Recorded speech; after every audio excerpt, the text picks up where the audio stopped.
उत्सुकता मला मुलांमध्ये दिसत आहे, त्यासाठी खरंच मी खूप खूप त्यांचं अभिनंदन करते. आणि मला आज इथे आमंत्रित केलं.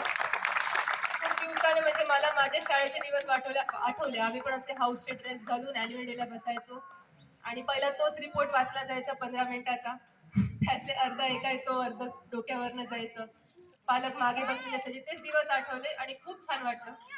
या शाळेचं एकूण वातावरण पाहूनच असं खूप प्रसन्न वाटत आहे आणि मला खूप अभिमान आहे तुमचा की तुम्ही या शाळेत शिकता. तुम्ही जी परीक्षा आहे ती उत्तीर्ण करून इथे आला आहात आणि खूप चांगल्या प्रकारे तुम्ही इथे आपलं शिक्षण करत आहात. जो रिपोर्ट मी ऐकला, तुम्ही कदाचित ऐकला नसेल, पण त्यावरून असं लक्षात येतं की इकडचं एकूण वातावरण हे शिक्षणाच्याकडे फार लक्ष देणारं आहे. इथे मुलं फक्त आपलं करिक्युलमच नाही तर एक्स्ट्रा करिक्युलम आहे तेवढंच लक्ष देतात. आणि तुमच्या रिपोर्टमध्ये एक एक्स्ट्रा क्रेडिट असं सांगायचं म्हणजे तुम्हाला माहिती आहे की नाही माहित नाही, परंतु एक पोलीस स्टुडंट कॅडेट स्कीम असते जी महाराष्ट्र पोलीस राबवते, ज्याच्यामध्ये सगळ्या नवोदय विद्यालयांमध्ये स्टुडंट्सची पोलीस बरोबरचा इंटरफेस किती चांगलं आहे, म्हणजे आपलं इंटरॅक्शन कसं की आपण त्यांच्या कानात काहीतरी म्हणजे त्यांच्या डोक्यात असं भरायचो की तुम्ही मोठे होऊन डॉक्टर व्हा, इंजिनियर व्हा, टीचर व्हा. तेव्हा आपल्याला माहिती असायचं की पुढच्या 25 वर्षात हे जग कसं दिसणार आहे. पण आजच्या दिवशी असं झालंय की जग पुढच्या 25 वर्षात कसं दिसेल हे आपल्याला सांगता येत नाहीये.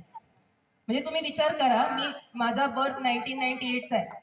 त्यावेळी बँक टेलर किंवा टेलिफोन ऑपरेटर ह्या नोकऱ्या होत्या. तुम्हाला माहितीये बँक टेलर काय असतात? कोणाला माहितीये का? हात वर करा. Bank teller. आपण एटीएम मशीन बघितलंय? आता एटीएम मध्ये नंबर पिन टाकला की कॅश येतो. अगोदर एक बँकेत माणूस बसला असायचा जो नोटा मोजून द्यायचा. म्हणजे त्याला लिहून द्यायचं एक स्लिप, तो मोजायचा ह्या तुमच्या 100 नोटा आणि द्यायचा. टेलिफोन ऑपरेटर, आता आपण कॉल लावतो तो डायरेक्ट सॅटेलाइट मध्ये जाऊन कनेक्ट होतो. अगोदरच्या वेळी एक माणूस असायचा तो वायर जोडायचा, म्हणजे हा टेलिफोन नंबर आणि हा, मग ती वायर जोडली आणि ते मग लाईन लिंक झाली. या नोकऱ्या 1990s मध्ये होत्या, आज त्या नोकऱ्या नाहीयेत. त्याच पद्धतीने जो 2000चा बूम होता त्यामध्ये बरेचसे सॉफ्टवेअर इंजिनियर बनले. आज एआय मुळे सायन्स एवढं पुढे गेलंय की बऱ्याचशा सॉफ्टवेअर इंजिनियरना नोकरी मिळत नाहीयेत. म्हणजे त्यावेळी जे TCS किंवा मोठ्या मोठ्या सॉफ्टवेअर कंपनीज मध्ये काम करत होते त्यांना आज नोकरी मिळणं कठीण झालं.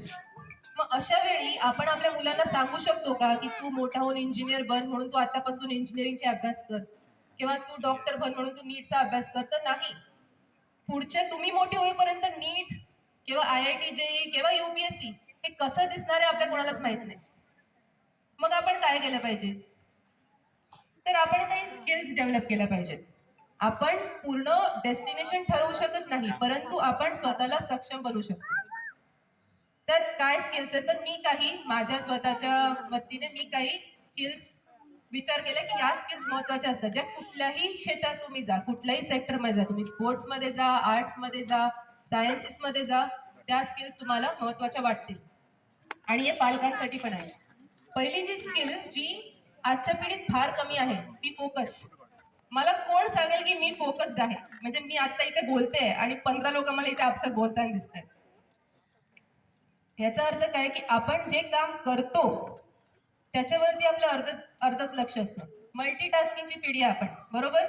आपल्याला अभ्यास करता करता सोबत म्युझिक लागतं. आपल्याला टीव्ही बघतो, आपला स्वतःचा फेवरेट शो आहे, पण हातात फोन लागतो ज्याच्यामध्ये आपण इंस्टाग्राम बघतो. आपण इंस्टाग्राम बघत असेल तरी आपल्याला तिसरं काहीतरी लागतं. म्हणजे कुठलीही वस्तू असेल, आपल्याला आवडो ना आवडो, परंतु आपल्याला 2-3 गोष्टी जोपर्यंत आपण एकत्र करत नाही तोपर्यंत आपल्याला काम केल्यासारखं वाटत नाही. मल्टीटास्किंगला आपण म्हणतो. मला तुम्ही सांगा, मल्टीटास्किंग मध्ये जेवढी कामं होतात त्याहून जास्तच कामं एकच गोष्ट नीट केली तर होतील. तुम्हाला असं वाटतं? म्हणजे फक्त अभ्यास केला ना तो जास्त कमी वेळात समजेल, रादर देन गाणी लावून अभ्यास केला किंवा सोबत मॅच चालू आहे क्रिकेटची आणि अभ्यास केला. तर हे मल्टीटास्किंगचा जो फंडा आहे की बाबा आमचं ब्रेन एवढं ऍक्टिव्ह आहे की आम्ही एक गोष्ट नाही करू शकत, तो चुकीचा फंडा आहे. परंतु आजच्या मुलांना वाटतं की नाही, जे लोक खूप गोष्टी एकत्र करू शकतात ना, खूप गोष्टी सायमल्टेनियसली, मी असं नाही म्हणते की अभ्यास म्हणजे अभ्यास, अभ्यास आणि करिक्युलर सगळं ठीक आहे. अभ्यास करताना स्पोर्ट्स आणि स्पोर्ट्स करताना अभ्यास अशा प्रकार करणारे लोक असतात, त्यांचं कदाचित माझ्या मते पुढच्या 25 वर्षामध्ये त्यांचं इम्पॉर्टन्स कमी होणार आहे. का? कारण जे फोकस्ड आणि एफिशियन्सी आणि माइंडफुलनेस ज्याला म्हणतो त्या प्रकारचे काम करू शकतात, त्यांच्या कामाच्या क्वालिटीमध्ये नक्कीच थोडा हायर दर्जा असतो रादर देन जे लोक 100 कामं एकत्र करून. कारण काय झालंय ना, कम्प्युटर 100 कामं एकत्र करू शकतो. तुम्ही चॅट जीपीटी किंवा जेमिनायला सांगा की हे 4 फंक्शन्स एकत्र कर, तो करून देईल. परंतु माणूस एकच आहे जो माइंडफुली आणि समजून ते फंक्शन करू शकतो.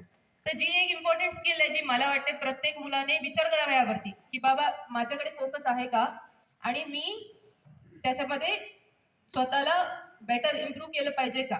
तर ती ही एक स्किल आहे. दुसरी जी स्किल आहे ती स्वतःला चांगल्या सवयी लावणे, गुड हॅबिट्स. मी पहिलं बोलले की मोटिवेशनचा काही फायदा होत नसतो का, कारण मोटिवेशन हे बाह्य असतं आणि टेम्पररी असतं. तेच तुम्ही एखादी चांगली सवय छोट्यापासून लावायला चालू करा. एक बुक आहे ॲटॉमिक हॅबिट्स, काही पालकांनी वाचलं असेल. मी काय त्या बुकची मार्केटिंग करत नाही, मला कोणी पैसे पण देत नाहीये, परंतु मी थोडक्यात त्याचा मेसेज सांगते. त्याचा मेसेज असा आहे की कुठलीही मोठी गोष्ट जर आपल्याला करायची असेल तर त्याला ब्रेकडाऊन करायचं छोट्या छोट्या पार्ट्समध्ये आणि पहिलं एक पार्ट करायची हॅबिट लावायची. म्हणजे मला मॅरेथॉन धावायची आहे. इथले किती लोक रेस मॅरेथॉन तुम्ही धावत नसाल, पण may be 1 kilometre 5 kilometre runners कोण आहेत का इकडे? स्प्रिंटर्स कोणी आहेत का? बरं असाल तुम्ही, हात नको वर करू.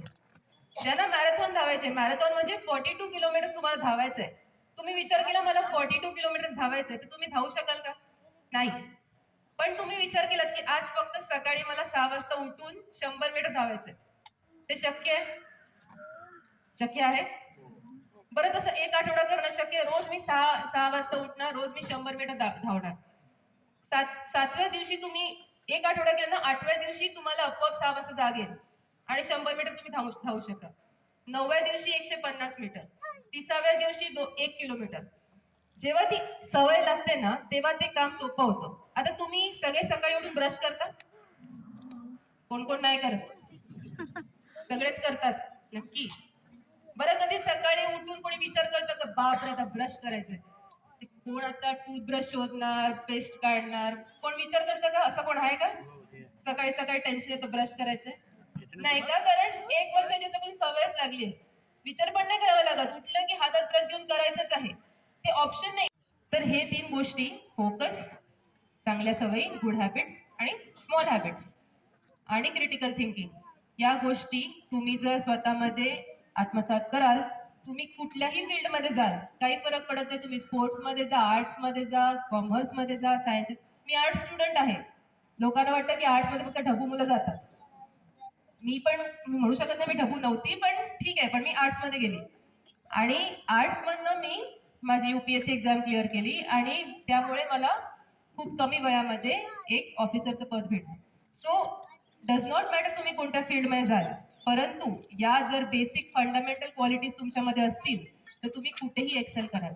आणि मला खात्री आहे तुम्ही already cream of the cream आहात. म्हणजे दूध जेव्हा आपण मिसळतो तेव्हा वरती लोणी राहतं. Those are the best of the lot. तुम्ही ऑलरेडी खूप हुशार मुलं आहात. थोडीशी अजून पुश दिली तर तुम्ही या देशामधले जे सर्वात पुढे जाणारे जनरेशन आहे ती तुम्ही बनू शकाल. आणि मला खात्री आहे की तुमच्यापैकी प्रत्येक मुलगा व मुलगी हे चांगले प्रयत्न करतील, चांगले गुण आत्मसात करतील आणि या शाळेचं, या गावाचं, या जिल्ह्याचं नाव खूप रोशन करतील. तुम्हा सर्वांना ऑल द बेस्ट. आणि तुम्ही जो कार्यक्रम करणार त्यासाठी तुम्हाला त्याच्यातले परफॉर्मन्स, त्याच्यातले कलाकार सर्वांना all the best. Thank you very much.